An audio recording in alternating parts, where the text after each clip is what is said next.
देखो, ये कहानी शुरू होती है बिल्कुल अनएक्सपेक्टेड तरीके से। कॉलेज एंट्रेंस एग्जाम का दिन, पूरा क्लास मौजूद, और तभी जिया हुआ सबके सामने मुझे खींचकर पेड़ों के पीछे ले जाती है। और मैं सोच ही रहा होता हूँ ये क्या हो रहा है, तभी अचानक वो मुझे किस कर देती है। एकदम से उसके लिप्स की वार्मथ और वो हल्की सी लड़की वाली खुशबू सीधा दिमाग हिला देती है। और फिर उसकी आवाज कांपती है, ये फैन, मैं अपना दिल, अपना सब कुछ तुम्हें दे दूंगी, बस एक बात मान लो, मेरी पूरी जिंदगी तुम्हारी है। मैं वही खड़ा, लिटरली शॉक में। और असली बात क्या थी, उसकी माँ सीरियस कंडीशन में, सर्जरी के लिए चाहिए 6 लाख युआन। अब सुनो ट्विस्ट, मेरे लिए ये 6 लाख बस आधे महीने का पॉकेट मनी। लेकिन फिर भी मैंने सीधा मना कर दिया। क्यों? क्योंकि मैं दिल वगैरह में बिलीव ही नहीं करता। मेरे अपने पेरेंट्स फैमिली के फायदे के लिए शादी की, बाहर से परफेक्ट कपल, अंदर से पता नहीं दिल है भी तो दुनिया के लिए है।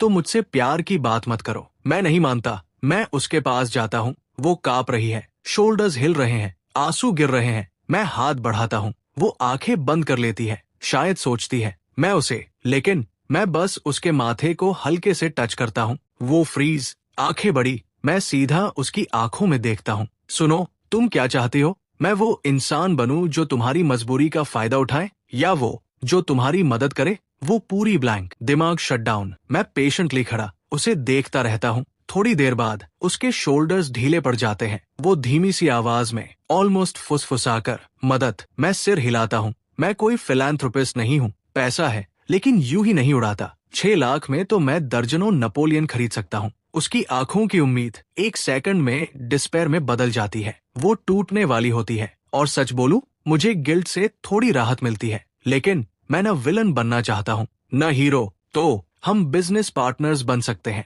वो चौंकती है, तुम स्मार्ट हो, फ्यूचर में पोटेंशियल है, मैं तुम्हें ये 6 लाख इन्वेस्टमेंट की तरह देता हूँ। उसकी आंखों में फिर से लाइट। लेकिन कंडीशन है, 10 साल में 10 लाख वापस, और 1 महीने में एग्जाम पास। ये तुम्हारा पहला रीपेमेंट होगा, बस यही डील सील। वो ऐसे सिर हिलाती है जैसे आखिरी सहारा मिल गया हो। मैं नंबर देकर बिना पीछे देखे चला जाता हूँ। धूप मुझ पर पड़ रही है, और सच कहूँ मुझे फर्क ही नहीं पड़ता वो पैसे लौटाए या नहीं। 6 लाख कुछ भी नहीं है, कॉन्ट्रैक्ट बस दिखाने के लिए, वरना हर कोई आकर पैसे मांगेगा। आज 6 लाख खर्च करके थोड़ा सेल्फ सेटिस्फैक्शन ले लिया, बुरा डील नहीं है। लॉयर से बात, कॉन्ट्रैक्ट रेडी, सब खत्म। अब मैं अपने असली काम की तरफ बढ़ता हूँ। एक क्लब क्लासरूम, और अंदर क्या दिखता है, मेरी चाइल्डहुड फ्रेंड जियांगली एक मिक्स्ड रेस लड़के के साथ हंस रही है। हमारे फैमिलीज क्लोज है, तो हम भी चाइल्डहुड से साथ। लेकिन असली बात, उसकी बहन जियांग एक्सुई, नेचुरल ब्यूटी, स्ट्रॉन्ग, और सबसे इम्पोर्टेंट, वो मेरा ख्याल रखती है। पॉकेट मनी सीधा 10 लाख मेरे जैसे waiting to die rich guy के लिए, वॉकिंग एटीएम, और जल्द ही वो मेरे भाई से एंगेजमेंट करने वाली है, मतलब फ्यूचर सिक्योर। लेकिन हाल ही में जियांग ली के ग्रेड्स गिर रहे हैं। जियांग एक्सुई ने मुझसे पूछा था, तो हाँ, ये मैटर मुझे देखना पड़ेगा। दरवाजा खोलने ही वाला था, तभी एक लड़का भागते हुए बाहर आता है, सीधा मुझसे टकराता है। पीछे जियांगली, आंखों में आंसू, 2 कदम पीछे, फेस पूरा ह्यूमिलिएशन से भरा। मैं उस लड़के को पहचानता हूँ, गरीब स्टूडेंट, टॉपर, ऑनेस्ट टाइप। और ये सीन देखकर मेरे दिमाग में सीधा एक ही थॉट, ओहो, क्लासिक स्टोरी, बेनिफैक्टर से प्यार। मैं हल्का सा हंसता हूँ। ये लोग समझते नहीं, हम जैसे रिच सेकंड जनरेशन लोग पैसे के लिए काम नहीं करते। ये बस हैबिट है, स्टेटस है। इसका मतलब ये नहीं कि हम अच्छे लोग हैं। अगर सच में रीपे करना है तो ऊपर चढ़ो, इंटरेस्ट के साथ लौटाओ, यही असली एहसान होता है। प्यार, मैं उसे इग्नोर करता हूँ। तभी जियांगली मुझे देखती है,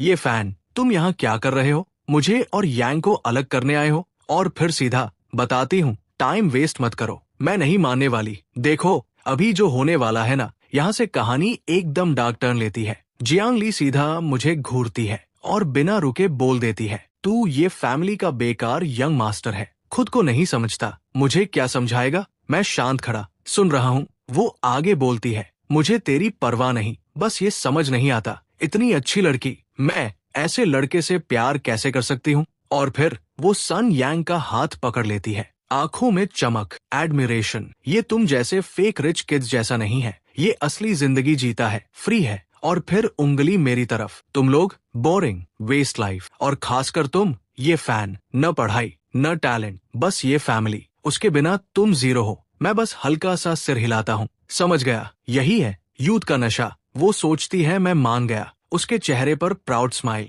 लेकिन अगले ही पल मैं उसे ऊपर से नीचे तक देखता हूँ। होश में हो, वो इंस्टिंक्टिवली पीछे हटती है। सन यांग नीचे पड़ा कर आ रहा है, उसकी आंखों में डर। मैं धीरे धीरे सन यांग के पास जाता हूँ। तुम्हें रियलिटी पसंद है ना, फ्रीडम चाहिए? मैं झुककर पूछता हूँ। अब कैसा लग रहा है? फ्री फील कर रहे हो? वो पसीने में भीगा, एक शब्द नहीं निकलता। जियांग ली मुझे रोकने आती है, लेकिन मेरी आंखें देख के फ्रीज। अभी तो बहुत बोल रहे थे, अब आवाज क्यों बंद? वो लड़का पूरी तरह टूट चुका था और मैं उस मोमेंट में मुझे कुछ भी डर नहीं लग रहा था। बस मैं जियांग ली को पकड़ता हूँ। चलो हम कार में बैठते हैं और सीधे सिटी के बाहर थ्री गोर्जेस रेजर्वॉर के पास। मैं उसे गाड़ी से खींचकर उतारता हूँ। सामने गंदी दीवार, चारों तरफ कचरा, पेशाब की बदबू। वो आते ही उल्टी कर देती है। मैं उंगली से गली की तरफ दिखाता हूँ। कुछ पीली बिल्लियाँ कचरे में लड़ रही है। देख, यही है वो जिंदगी जो तुझे पसंद है। Reel free. मैं उसकी आंखों में देखता हूँ।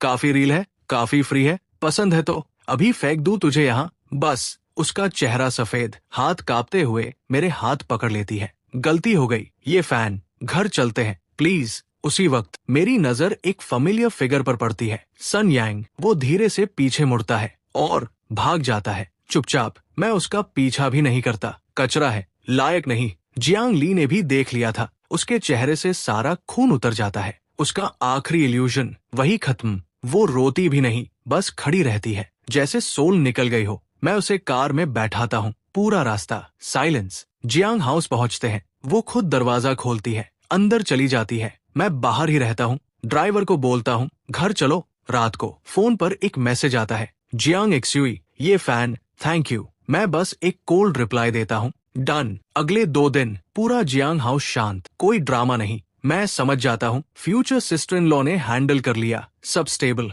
लेकिन अगले दिन सब कुछ बदल जाता है। सन यांग मर गया, कार एक्सीडेंट। अचानक मैं फ्रीज, दिल में एक ही थॉट, ये कोइंसिडेंस है या जियांग एक्सुई? मुझे पहली बार डर लगता है। ये घर बहुत स्कैरी है। सब लोग परफेक्ट मास्क पहनते हैं, शांत, क्लासी, और अंदर से जो रास्ते में आए हटा देते हैं। मैनेजर येयू, जियांग एक्सुई, सब सैम, और मैं बस एक बंदा जो मरने का इंतजार कर रहा था। मैं अचानक उठ बैठता हूँ। नहीं, यहाँ नहीं रह सकता, मुझे निकलना होगा। अगली सुबह मैं पैक लगेज के साथ लिविंग रूम में बैठा हूँ। माँ सामने शांत होकर चाय पी रही है। वो बस हल्का सा देखती है। कहाँ जा रहे हो? मैं सीधा, कहीं और रहने। वो कुछ नहीं पूछती, बस मैगजीन पढ़ती रहती है। पिता कहीं दिखते ही नहीं। और उस मोमेंट मुझे एक चीज क्लियर हो जाती है, ये घर घर नहीं है। ये बर्फ जैसा ठंडा खाली खोल है। देखो, यहाँ से कहानी थोड़ा स्लो हो जाती है, लेकिन इमोशंस एकदम हैवी। मैं सूटकेस खींचता हूँ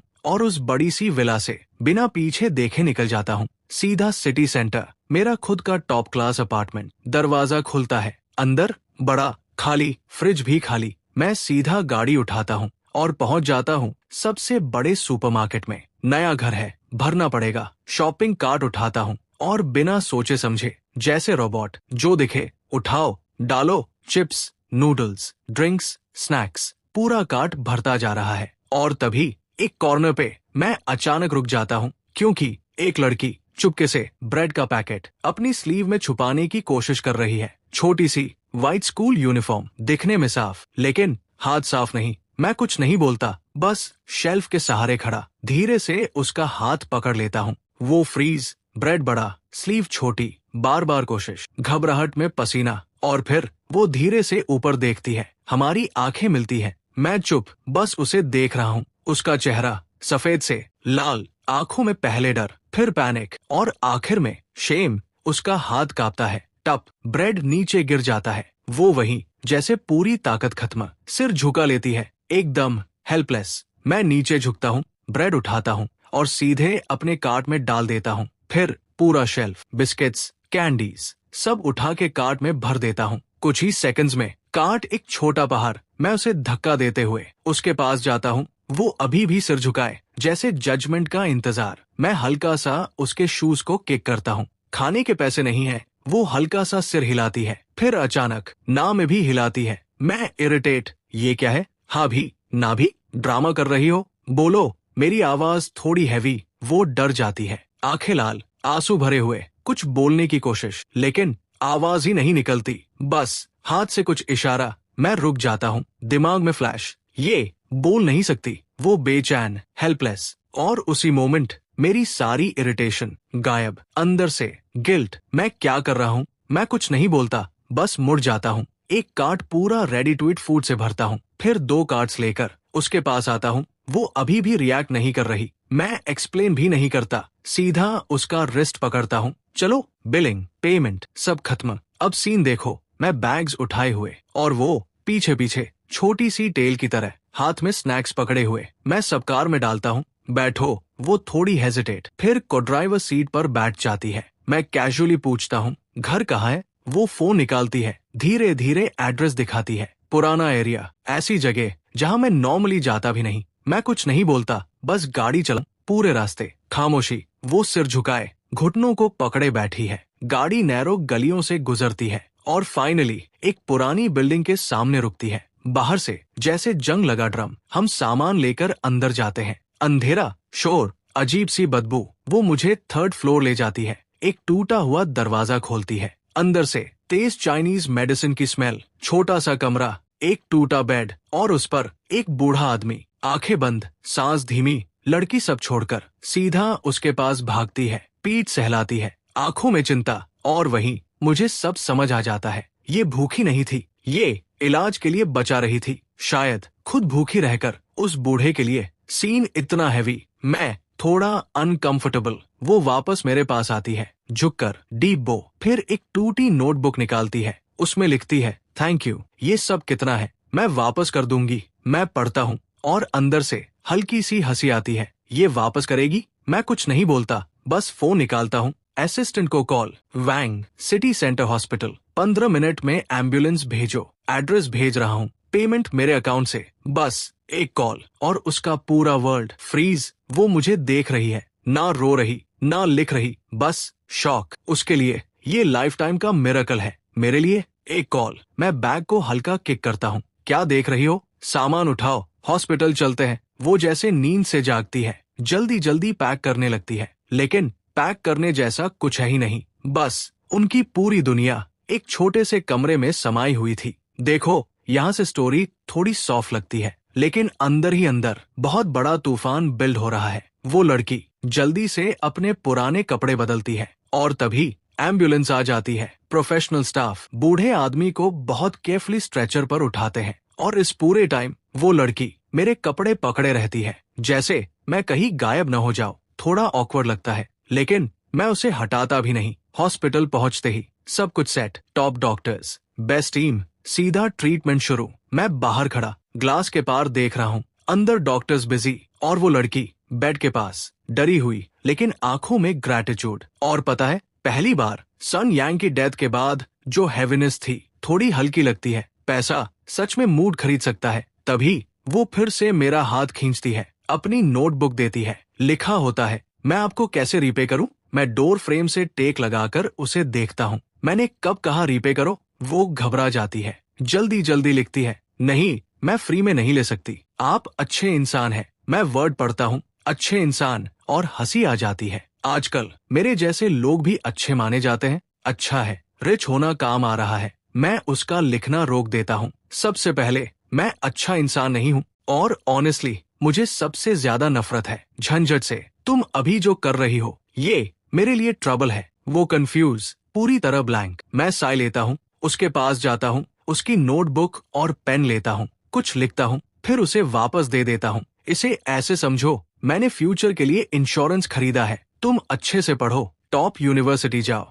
और अगर कभी मैं सड़क पर आ गया तो मुझे एक कटोरी खाना दे देना। वो वर्ड्स पढ़ती है काफी देर तक, फिर ऊपर देखती है। उसकी आंखें एकदम साफ, जैसे पानी, आंसू गिरते हैं, लेकिन वो रो नहीं रही, बस साइलेंटली। मैं नजर हटा लेता हूँ। ठीक है, अब मत रो, तुम्हारी दादी को तुम्हारी जरूरत है, रोने का टाइम नहीं है। मैं कैजुअली पूछता हूँ, किस स्कूल में पढ़ती हो? वैंग से बोल दूंगा, फीस भी पे कर देगा। हर महीने 5,000 लिविंग एक्सपेंसेस भी मिलेंगे। जॉब मिलने तक नाम मत बोलना, ये भी इंश्योरेंस है। बस मैं और नहीं देखता ये इमोशनल सीन। डॉक्टर से 2 बातें और निकल जाता हूँ। रोड पर ड्राइव करते हुए मुझे खुद पर हंसी आती है। ये फैमिली का सेकंड यंग मास्टर, और गिर जाएगा? इम्पॉसिबल। बस पॉइंट्स जमा कर रहा हूँ। आसपास वाले लोग डेंजरस हैं, बैकअप रखना पड़ेगा। लेकिन जिंदगी मजाक नहीं करती। सिर्फ 5 साल और सब खत्म। मेरा स्मार्ट मैनेजर ये शादी के टाइम एक्सपोज हो जाता है।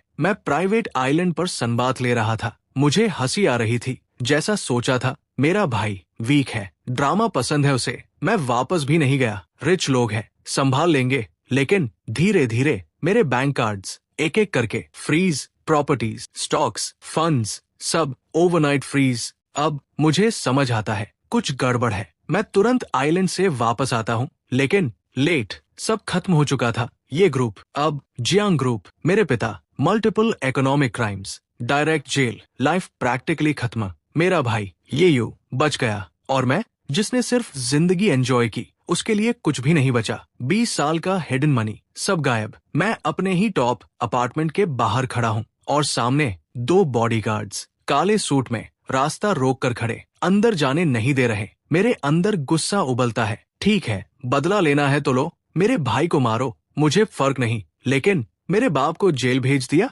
और पूरा घर साफ। मेरे दिमाग में एक ही थॉट, ये क्या, मैं किसी रिवेंज स्टोरी का साइड कैरेक्टर हूँ जिसे कोई कैजुअली हटा गया? और तभी दरवाजा धीरे से खुलता है। देखो, दरवाजा खुलता है और सामने जियांग एक्सुई मेरे फेवरेट इटालियन सोफा पर बैठी, हाई हील्स हिलाते हुए। 5 साल बाद और भी खूबसूरत, और भी ठंडी। उसका ऑरा ऐसा कि सांस लेना मुश्किल। वो मुझे देखती है, वाइन ग्लास नीचे रखती है, हल्की सी मुस्कान। मैं कुछ नहीं बोलता, बस उसे घूरता रहता हूँ। वो उठती है, धीरे धीरे मेरे पास आती है, हाथ बढ़ाती है मेरे फेस को छूने के लिए, और फिर खुद ही रोक लेती है। ऐसे मत देखो मुझे भी तुम्हें छूने का मन नहीं है। मैं चुप। वो बिना गुस्से के बस कैजुअली बोलती है, तुम्हारा भाई बहुत बेवकूफ है। मैंने उसे मौका दिया था, लेकिन उसने वैल्यू नहीं की। मैं उसकी आंखों में देखता हूँ, तो ये सब उसी की वजह से। वो थोड़ी रुकी, जैसे सोचा भी नहीं था मैं ये पूछूंगा। फिर, अब फर्क नहीं पड़ता,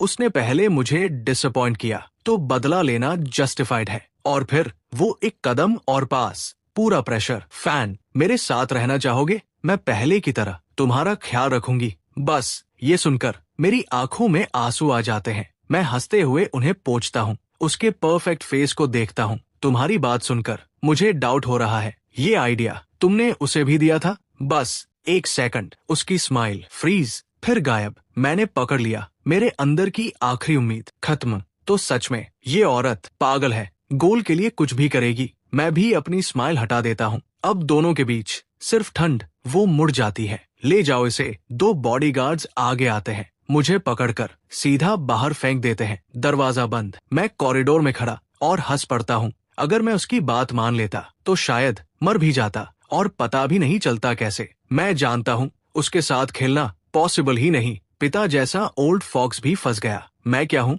बस एक स्पॉइल्ड लड़का। दूर रहना ही बेस्ट है, जिंदा रहना सबसे इम्पोर्टेंट है। मैं फोन निकालता हूँ, कॉन्टैक्ट्स खोलता हूँ। चलो फ्रेंड्स को कॉल करते हैं। पहला कॉल, हेलो झूशाओ, मैं ये fan. 3 second silence, sorry wrong number, cut. मैं रुक जाता हूँ, फिर हंसता हूँ। दूसरा कॉल, तीसरा, चौथा, सैम रिजल्ट। कोई उठाता नहीं, कोई पहचानता नहीं। मैं दीवार से टिक जाता हूँ, और एक एक करके सब डिलीट। सारे भाई, सारे दोस्त खत्म। स्क्रीन पर बस कुछ फैमिली नंबर्स। मैं अपनी चीजें बेचता हूँ, टोटल 1 लाख भी नहीं, जो पहले एक रात में उड़ा देता था। अब यही मेरी पूरी प्रॉपर्टी है। मैं सड़क पर चल रहा हूँ, और अचानक रुकता हूँ। वापस जाऊं, कोई जॉब कर लूं, कुछ तो। मैं चलते चलते हिसाब लगा रहा हूँ, तभी धप, मैं किसी से टकरा जाता हूँ। सॉफ्ट सा टच, हल्की सी खुशबू। मैं इंस्टिंक्ट से सॉरी, और ऊपर देखता हूँ। एक लड़की, खूबसूरत लेकिन थोड़ी फेमिलियर।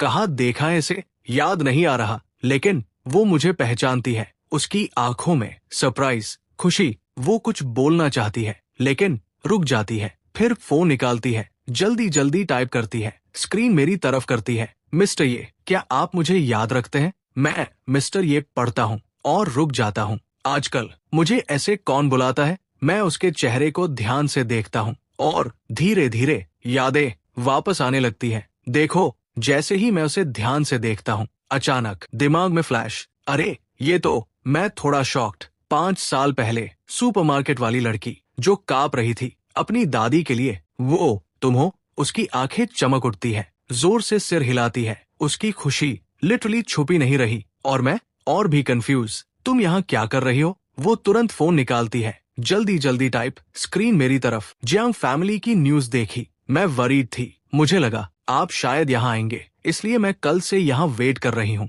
मैं वही रुक जाता हूँ। मतलब पूरे 24 घंटे ये लड़की उस अपार्टमेंट के नीचे खड़ी रही, जहाँ मैं खुद अब जा भी नहीं सकता, सिर्फ एक अनसर्टेन पॉसिबिलिटी के लिए। मेरे अंदर कुछ हिलता है, अजीब सा, भारी सा। मेरे सारे दोस्त जो हमेशा बिजी रहते थे, एक कॉल तक नहीं उठाते, और ये लड़की जिसे मैं लगभग भूल चुका था, मेरे लिए पूरा दिन रात खड़ी रही। मैं कुछ बोलना चाहता हूँ, लेकिन वर्ड ही नहीं निकलते। वो शायद समझ जाती है। फोन फिर से दिखाती है, आपके पास अब कहीं जाने की जगह नहीं है ना? मैं चुप। वो फोन रख देती है और अचानक मेरी शर्ट की स्लीव पकड़ लेती है, हल्का सा खींचती है। इतनी हल्की ताकत कि मैं चाहूँ तो छुड़ा सकता हूँ, लेकिन पता नहीं क्यों लगता है जैसे इनविजिबल चेन बंध गई हो। मैं वहीं रुक जाता हूँ। वो मुड़ती है, चलने लगती है, और मैं बस उसके पीछे। हम चलते चलते पहुँचते हैं एक छोटी सी बेकरी के सामने। वार्म लाइट, नाम वेगम बेकरी। दुकान बंद, लेकिन अंदर लाइट ऑन। वो चाबी निकालती है, डोर खोलती है, मुझे देखती है। अंदर छोटी सी शॉप, साफ और हवा में क्रीम और वीट की खुशबू। वो काउंटर के नीचे से एक फाइल निकालती है और उसमें से एक पुराना पीला कागज मेरे सामने रखती है। मैं देखता हूँ और फ्रीज। ये वही पेपर है जो मैंने 5 साल पहले लिखा था, अगर कभी मैं सड़क पर आ जाऊं तो मुझे एक कटोरी खाना दे देना। वो उस लाइन की तरफ इशारा करती है, फिर खुद की तरफ, फिर शॉप की तरफ। उसकी आंखें जैसे कोई वादा पूरा कर रही हो। फिर वो मुड़ती है, ओवन से एक फिश शेप्ड ब्रेड निकालती है, मेरे हाथ में देती है। कोई सिंपैथी नहीं, कोई दया नहीं, बस सिंपल। मैं एक बाइट लेता हूँ। टेस्ट मेरे पुराने हाई एंड फूड जैसा नहीं, लेकिन पहली बार दिल को सुकून। मैं उसे देखता हूँ, यहाँ हायरिंग चल रही है। वो एक सेकंड के लिए फ्रीज, और फिर उसके चेहरे पर सबसे ब्राइट स्माइल। वो जोर से सिर हिलाती है। बस उसी दिन मेरी जिंदगी का फर्स्ट हाफ खत्म और सेकंड हाफ स्टार्ट इस छोटी सी बेकरी के साथ। मेरा बॉस, वो छोटी सी म्यूट लड़की, नाम शेन यूवे। मेरे दिए हुए पैसों से और उसकी बचत से उसने ये बेकरी खोली। छोटी है, लेकिन बिजनेस अच्छा चलता है। नेबर्स आते हैं, ब्रेड लेते हैं, उससे बात करते हैं, सब उसका ख्याल रखते हैं। और अब मैं भी हूँ, एप्रन पहनकर टोस्ट पैक करता हूँ। लोग कहते हैं, अब तुम्हारे पास हेल्पर है, तुम आराम कर सकती हो। मैं सुनता हूँ और अंदर से पहली बार शांति। मैं यूजलेस हूँ, जहाँ रहूँ कोई फर्क नहीं, लेकिन मेरे आने से उसका बर्डन हल्का हो गया। रात को शॉप बंद, हम ऊपर जाते हैं। छोटा सा घर, टेबल, 2 कुर्सियाँ, एक सोफा और एक छोटा रूम जो अब मेरा बेडरूम है। मेरी पुरानी विला से 1000 गुना छोटा, लेकिन नींद 20 साल में पहली बार इतनी गहरी। ना कोई स्कीम, ना कोई फेक स्माइल, बस नीचे से आती गेहूं की हल्की खुशबू। और यही से मैं सीखता हूँ नॉर्मल इंसान कैसे बनते हैं। झाड़ू लगाना, खाना बनाना और जिंदगी सच में जीना। देखो, यहाँ से ये फैन की नई जिंदगी शुरू तो हो गई थी, लेकिन स्मूथ बिल्कुल नहीं। ज्यादातर टाइम रिजल्ट डिजास्टर। एक दिन मैंने शुगर की जगह सॉल्ट डाल दिया और पूरी रेड बीन पेस्ट खराब। वो एक बाइट लेती है, उसका चेहरा सीधा सिकुड़ जाता है, लेकिन वो थूकती नहीं, बस एक बड़ा सा पानी पीती है और नोटबुक में लिखती है, टेस्ट स्पेशल है, अगली बार थोड़ा कम शुगर डालना। मैं उसका सीरियस फेस देखता हूँ और हंसी रोक नहीं पाता। सीधा पूरा बर्तन डस्टबिन में। और उसी दिन मैं डिसाइड करता हूँ, अब ठीक से सीखना पड़ेगा। मैं साइन लैंग्वेज की किताबें खरीदता हूँ। रात को जब वो सो जाती है, मैं फोन के सामने बार बार प्रैक्टिस करता हूँ। हेलो, थैंक यू, आज मेहनत की, गुड नाइट। शुरू में मेरे जेस्चर्स ऑकवर्ड, लेकिन एक दिन मैं उससे प्रॉपरली साइन में बोलता हूँ, गुड मॉर्निंग। वो फ्रीज, फिर उसकी आंखों में एकदम से चमक, जैसे कोई स्टार जल गया हो। वो भी हाथ उठाती है और जवाब देती है। उस मोमेंट मुझे लगता है 20 साल में पहली बार मैं कुछ सही कर रहा हूँ। धीरे धीरे दिन गुजरते हैं, मैं इम्प्रूव करता हूँ। ओवन यूज करना नहीं आता था, अब प्रॉपर बेकर। शॉप की बिजनेस दिन ब दिन बढ़ती है। हम नेक्स्ट डोर शॉप भी खरीद लेते हैं और एक्सपैंड करते हैं। मेरे कार्ड में थोड़े पैसे आने लगते हैं, इतने कि मैं अलग रह सकता हूँ। मैं सोचता हूँ शेन यूवे से बात करूँ, लेकिन हर बार रुक जाता हूँ। अकेले रहना बोरिंग है और उसे भी अकेले रहना पड़ेगा। मैं मदद कर सकता हूँ, बस बहाने बनाता हूँ और वही रह जाता हूँ। वो भी कुछ नहीं कहती, जैसे मेरी प्रेजेंस अब नॉर्मल है। मैं अभी भी प्यार में बिलीव नहीं करता। पिता, भाई, सब एग्जाम्पल है, लेकिन शेन यूवे के साथ ये सिंपल लाइफ डेंजरसली अडिक्टिव है। मैं सिर हिलाता हूँ, नहीं ज्यादा मत सोच, लंच बनाना है। मैं एप्रन खोल रहा होता हूँ, तभी डोर खुलता है और अंदर आता है एक फेमिलियर चेहरा, सूट, परफेक्ट ड्रेसिंग, कॉन्फिडेंस। चू कायुसी 5 साल बाद। पहले वाला गरीब लुक पूरी तरह गायब, अब पॉलिश्ड, परफेक्ट। उसके पीछे एक यंग असिस्टेंट जो मुझे ऐसे देख रहा है जैसे मैं उसका दुश्मन हूँ। चू कायुसी की नजर मेरे बियर एप्रन पर रुकती है, थोड़ा फ्राउन, फिर फेक स्माइल। काफी टाइम हो गया। ये फैन। मैं बस सिर हिलाता हूँ। वो बिना टाइम वेस्ट किए बैग से चेक निकालता है, मेरे सामने रखता है। मैं नंबर देखता हूँ और सीधा पॉकेट में डाल देता हूँ। थैंक्स। अंदर से थोड़ा सरप्राइज भी। वापस करेगा ये सोचा नहीं था। पीछे वाला असिस्टेंट खुश हो रहा है, जैसे देखा हमने हेल्प की। चू कायुसी शॉप को देखता है, फिर मुझे, और वही एक्सप्रेशन, सिंपैथी, जिससे मुझे सबसे ज्यादा नफरत है। फैन, तुम्हारे घर की सिचुएशन सुनी। अगर कहीं जाने की जगह नहीं है तो मेरी कंपनी आ जाओ। अभी स्टार्ट किया है, लॉग ऑन की जरूरत है। मैं उसे देखता हूँ और अंदर से सीधा इरिटेशन। ये वही है जिसे मैंने इन्वेस्ट किया था, आज मुझे सेव करने आया है। मैं असिस्टेंट की आंखों में देखता हूँ, वो एंजॉय कर रहा है। सैम फीलिंग जैसे मैं एंजॉय करता था जब वो हेल्पलेस था। बस फर्क ये, मैं खुलकर करता था। ये हिपोक्रेट है। मैं सीधा बोलता हूँ, जरूरत नहीं, मैं ठीक हूँ। उसकी स्माइल थोड़ी स्टिफ। फैन, गुस्सा मत हो, मैं जानता हूँ तुम पहले क्या करते थे। बस यही मैं इंटरप्ट करता हूँ। कहा ना, जरूरत नहीं। अब मैं क्लियरली इरिटेटेड हूँ। वो फाइनली रुकता है, फिर हल्की सी मुस्कान। ठीक है, देखो। चू कायुसी जाते जाते रुकता भी नहीं, बस कैजुअली बोलता है, तुमने डिसाइड कर लिया तो मैं फोर्स नहीं करूंगा। और जैसे ही वो मुड़ता है, उसका असिस्टेंट थोड़ा आगे आता है, हल्के से उसका हाथ हिलाता है। चू कायुसी तुरंत समझ जाता है और उसे एक ऐसी स्माइल देता है जो सिर्फ उन दोनों को समझ आती है। लेकिन मैं चुप नहीं था। मेरे फोन का शटर टिक, परफेक्ट टाइमिंग। फोटो में असिस्टेंट का हाथ लगभग उसकी कमर तक, और दोनों की स्माइल बाहर से नॉर्मल, लेकिन अंदर से कुछ और ही। मैं फोन उठाकर हल्का सा वेव करता हूँ, बाय। वो दोनों कुछ समझ नहीं पाते और मैं सीधा इंटरनेट खोलता हूँ, ढूंढता हूँ उसके हस्बैंड का पब्लिक ईमेल। हाई मिनट, बस फोटो, एनोनिमस मेल, सेंड, और फिर फोटो डिलीट, रिकॉर्ड भी डिलीट। मैं काउंटर के पीछे खड़ा, मूड एकदम फ्रेश। शेन यूवे के साथ शांत लंच, धीरे धीरे दिमाग काम। मैं काउंटर से टेक लगाकर सोच रहा हूँ, ये 10 लाख कैसे यूज करूँ। नंबर्स क्लियर, लेकिन थोड़ा शेकी भी। कितने टाइम बाद इतना पैसा देखा। अब लाइफ थोड़ी इजी हो सकती है। और शेन यूवे, वो हमेशा नए इक्विपमेंट के बारे में सोचती रहती है। मैं जितना सोचता हूँ उतना खुश। 10 लाख इतना यूजफुल होगा कभी सोचा नहीं था। तभी ट्रिन, डोरबेल, एक सॉफ्ट सी आवाज, जियाओफेन। मैं मुड़ता हूँ और फ्रीज, जियांगली। आज तो पुराने चैप्टर खुलने वाले हैं। मुझे याद आता है उसका हस्बैंड यांग योंगहाओ 2 साल पहले मर चुका है। मैं काउंटर से टिककर एक्सप्रेशनलेस, क्या काम है। वो होंठ काटती है, आंखें भरी हुई, वही इनोसेंट फेस जो अब मुझे डिस्टर्ब करता है। धीरे से, मैं तुमसे मिलना चाहती थी। मैं ऑलमोस्ट हंस पड़ता हूँ। वो ब्लश करती है, जैसे बहुत बड़ा करेज जुटाया हो। ये फैन, मुझे पता है मैं पहले बहुत स्टूपिड थी। मुझे लगा था मुझे पैशनेट लव चाहिए, लेकिन अब समझ आया मुझे बस एक स्टेबल होम चाहिए। उसकी आवाज सिंसियर, आंखों में अफेक्शन, सीधा मुझे देख रही है। ये फैन, हम फिर से शुरू कर सकते हैं। तुम्हारी सिचुएशन मुझे पता है, मेरी बहन ने गलत किया, लेकिन कोई बात नहीं, मैं तुम्हें सपोर्ट कर सकती हूँ। मैं धीरे से, ओहो सैम ओल्ड स्क्रिप्ट, फिर सीधा, लेकिन एक बात बताओ, हम कब शुरू हुए थे। जो फिर से शुरू करें। वो फ्रीज, मैं अंदर ही अंदर हंस रहा हूँ। मुझे याद आता है उसकी शादी, ग्रैंड, इमोशनल। वो रो रो कर बोल रही थी, वो मेरी जिंदगी की रोशनी है। और मैं नीचे खड़ा सोच रहा था, ये लड़का मरेगा। और हुआ भी वही। 2 साल भी नहीं, पैशन खत्म, मैरिज बोरिंग, फिर नया लड़का, फिर ड्रामा, फिर एविडेंस, और पीछे से जियांग एक्सुई का खेल। मैं वापस प्रेजेंट में आता हूँ और उसे देखता हूँ, अभी एक्टिंग मोड में। मैं धीरे धीरे बोलता हूँ, तुम्हारे हस्बैंड का फ्यूनरल काफी ग्रैंड था। न्यूज में देखा तुम बहुत रो रही थी। सच में दिल छू गया। वो थोड़ा अनईजी। मैं आगे, बस एक प्रॉब्लम है, उस रात होटल के बाहर किसी को देखा था, तुम जैसी एक हैंडसम लड़के के साथ लिफ्ट में जाते हुए। बस उसका चेहरा सफेद, मैं कामली। वैसे वो लड़का कुछ दिन बाद जम कर गया। तुम थकती नहीं? मैं उसके करीब जाता हूँ, हर दिन मास्क पहनकर, एक्टिंग करके। घिन नहीं आती? वो पीछे हटती है, डोर फ्रेम से टकराती है, कांप रही है।